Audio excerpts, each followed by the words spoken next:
ನಿಮ್ ದುಡ್ಡಿಗೆ ಬರೀ 4-5% ಬಡ್ಡಿ ಸಿಗ್ತಾ ಇದೆಯಾ? ಸ್ಟೇಬಲ್ ಮನಿ ಮೂಲಕ ಭಾರತದ ಬ್ಯಾಂಕ್ಗಳಲ್ಲಿ ಎಫ್ಡಿ ಬುಕ್ ಮಾಡಿ 9.5% ವರೆಗೂ ಬಡ್ಡಿ ಪಡೀರಿ. ಅದು ಕೂಡ 5 ಲಕ್ಷ ರೂಪಾಯಿಗಳವರೆಗೆ RBIನ DICGC ಗ್ಯಾರಂಟಿಯೊಂದಿಗೆ. ಕೆಲವೇ ಸೆಕೆಂಡ್ಗಳಲ್ಲಿ ಎಫ್ಡಿ ಬುಕ್ ಮಾಡಬಹುದು. ಡಿಸ್ಕ್ರಿಪ್ಷನ್ ಹಾಗೂ ಪಿನ್ ಕಾಮೆಂಟ್ ನಲ್ಲಿರೋ ಲಿಂಕ್ ಮೂಲಕ ಆಪ್ ಡೌನ್ಲೋಡ್ ಮಾಡಿ.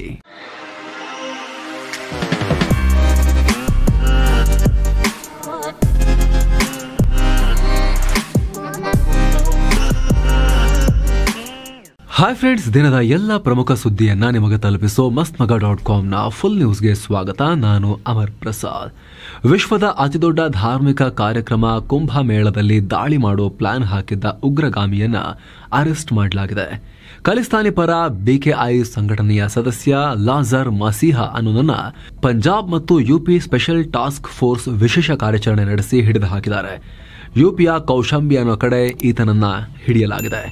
ಈತನನ್ನ ಬಂಧಿಸಿರೋ ವೇಳೆ ವಿದೇಶಿ ಬಂದೂಕುಗಳು, ಕೈಯಿಂದ ಎಸೆಯಲಾಗೋ ಸ್ಫೋಟಕಗಳು ಸೇರಿದಂತೆ ಹಲವು ಆಯುಧಗಳು, ಮೊಬೈಲ್ ಅನ್ನ ಕೂಡ ವಶಪಡಿಸಿಕೊಳ್ಳಲಾಗಿದೆ. ಪಾಕಿಸ್ತಾನದ ಇಂಟೆಲಿಜೆನ್ಸ್ ಏಜೆನ್ಸಿ ISIನೊಂದಿಗೆ ಸಂಬಂಧ ಹೊಂದಿರೋ ಈತ ಕುಂಭಮೇಳದಲ್ಲಿ ದಾಳಿಗೆ ಪ್ಲಾನ್ ಮಾಡಿದ.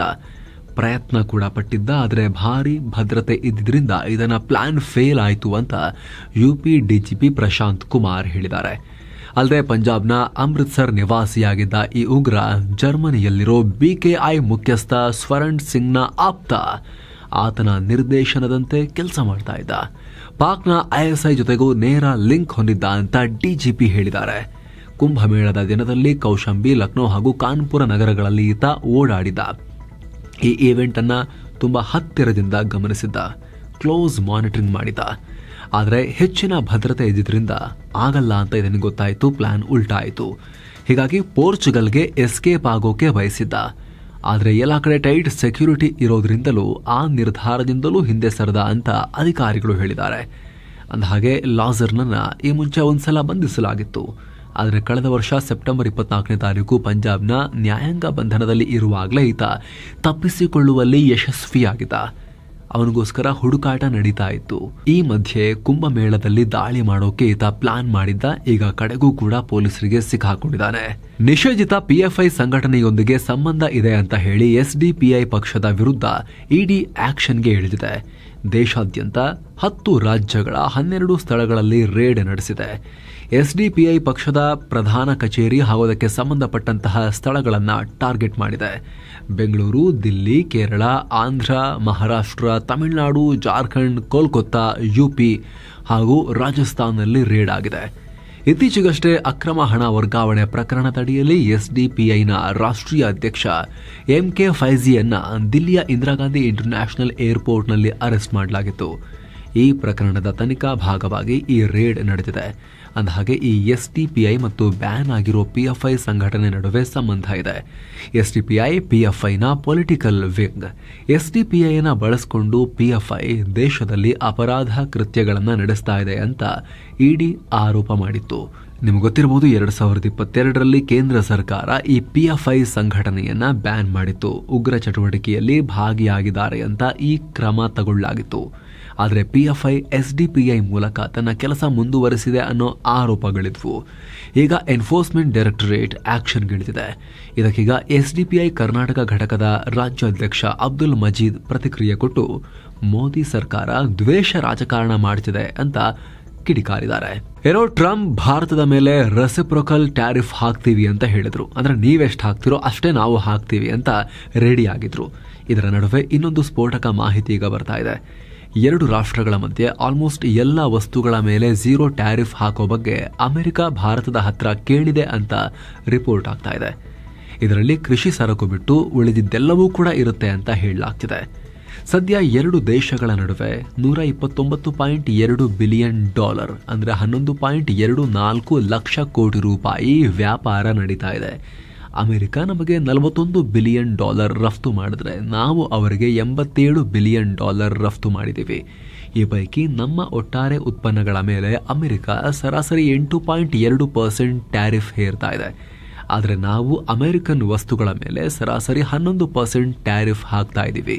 ಅದರಲ್ಲೂ ಕೆಲವೊಂದು ವಸ್ತುಗಳಿಗೆ ಭಾರತ 100% ಟ್ಯಾರಿಫ್ ಹಾಕುತ್ತೆ.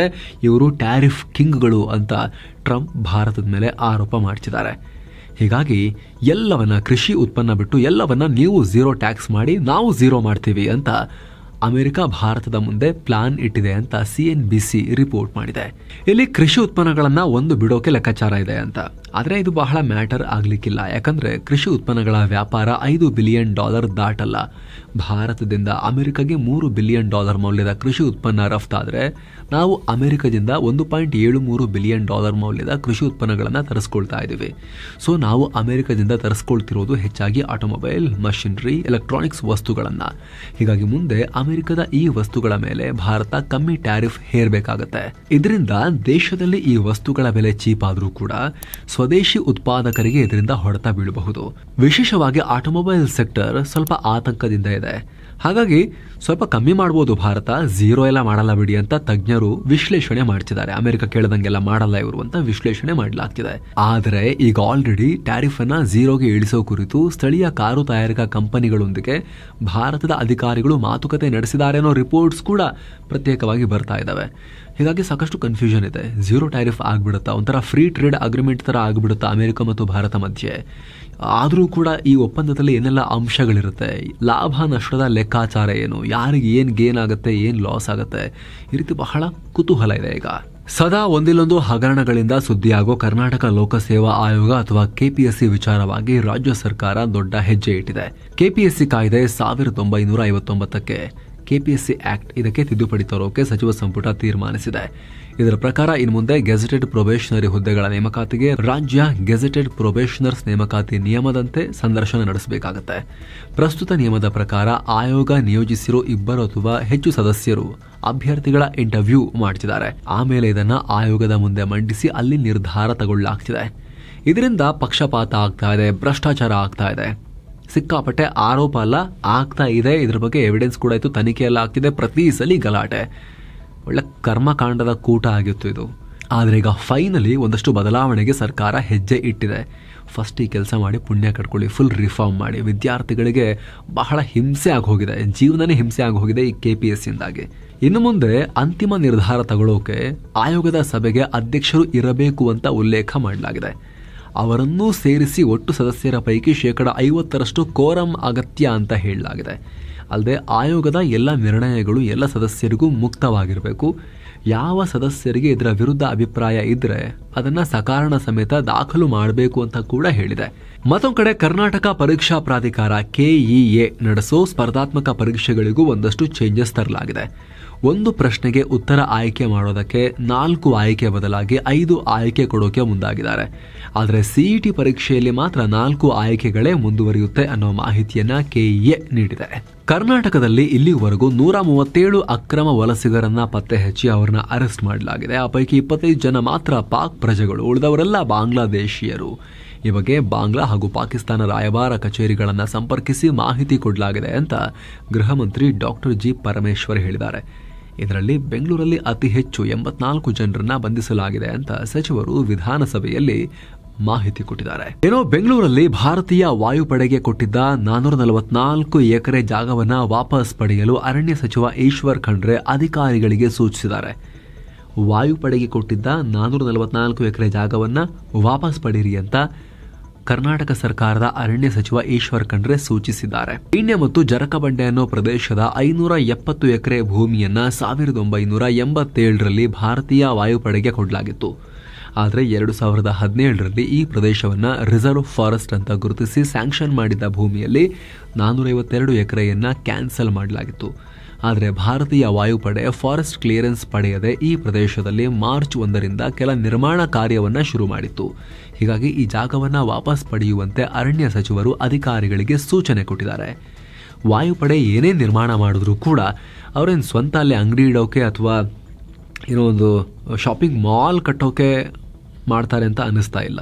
ಇದರ ಬಗ್ಗೆ ಸ್ಪಷ್ಟತೆ ಇಲ್ಲ. ಬಟ್ ಸ್ಟಿಲ್ ವಾಯುಪಡೆ, ಅದು ಭಾರತೀಯ ವಾಯುಪಡೆ.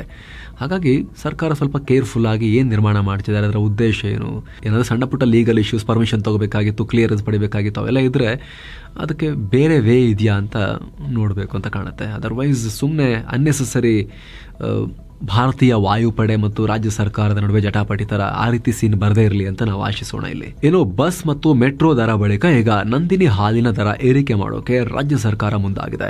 ಹಾಲು ಉತ್ಪಾದಕರ ಬೇಡಿಕೆ ಪೂರೈಸೋಕೆ ಹಾಲಿನ ದರ ಹೆಚ್ಚು ಮಾಡೋದು ಖಚಿತ, ಆದರೆ ಎಷ್ಟು ಪ್ರಮಾಣದಲ್ಲಿ ದರ ಏರಿಕೆ ಮಾಡಬೇಕು ಅನ್ನೋದನ್ನ ಸಿಎಂ ಸಿದ್ದರಾಮಯ್ಯ ಅವರೊಂದಿಗೆ ಚರ್ಚೆ ಮಾಡಿದ ಮೇಲೆ ನಿರ್ಧಾರ ಮಾಡ್ತೀವಿ ಅಂತ ಪಶುಸಂಗೋಪನಾ ಮಂತ್ರಿ ಕೆ ವೆಂಕಟೇಶ್ ಹೇಳಿದ್ದಾರೆ. ಇನ್ನು ಬಿಜೆಪಿ ಸಂಸದ ತೇಜಸ್ವಿ ಸೂರ್ಯ ಅವರು ಗಾಯಕಿ ಶಿವಶ್ರೀ ಸ್ಕಂದ ಪ್ರಸಾದ್ ಜೊತೆಗೆ ವೈವಾಹಿಕ ಜೀವನಕ್ಕೆ ಕಾಲಿಟ್ಟಿದ್ದಾರೆ.